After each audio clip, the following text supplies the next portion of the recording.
I thought I had the perfect life. A loving wife, Sarah, a beautiful home, and a future that seemed brighter than a summer's day.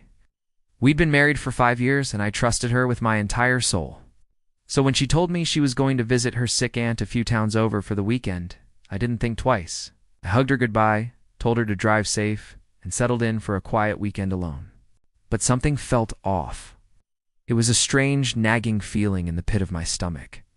Her aunt lived in a small town, mostly farmland and quiet streets. But later that night, as I was scrolling through my phone, I saw a post from one of her friends. It was a picture from a trendy new bar in the city, the kind of place Sarah and I used to go to before we settled down. And in the background, out of focus, but still recognizable, was a woman with Sarah's distinct red coat. My heart started pounding. It couldn't be right. A coincidence. Lots of people own red coats. I tried to shake it off, but the unease wouldn't go away.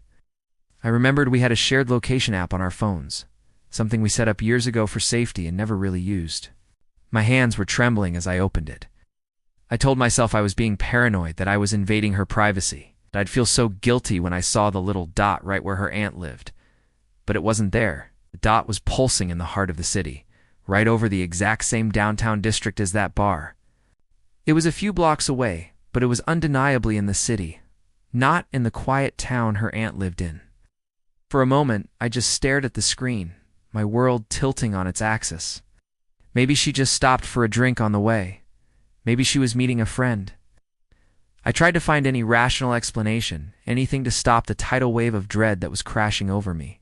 I decided to call her. The phone rang once, twice, then went straight to voicemail. "Hey, it's Sarah. Can't talk right now. Leave a message." Her cheerful voice on the recording felt like a knife twisting in my gut. I sent a text. "Hey, honey. Just checking in. Hope your aunt is doing okay. Love you." The minutes ticked by like hours. No reply. The delivered text just sat there, a silent testament to my growing panic. I couldn't sleep.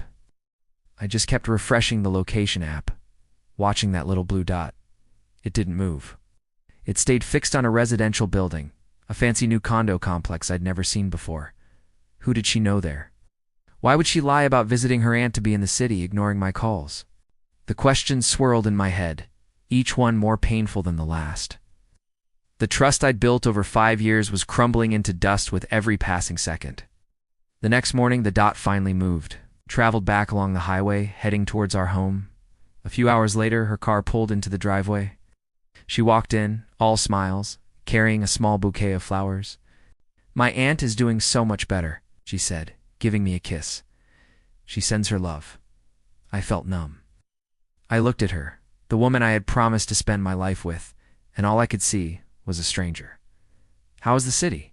I asked, my voice barely a whisper. Her smile faltered. Confusion flickered in her eyes. "What are you talking about?" "I was at my aunt's." That was it. That was the moment I knew. The lie was so easy, so practiced. "Your location said you were in a condo downtown all night, Sarah?" The color drained from her face. There was no more hiding, no more excuses.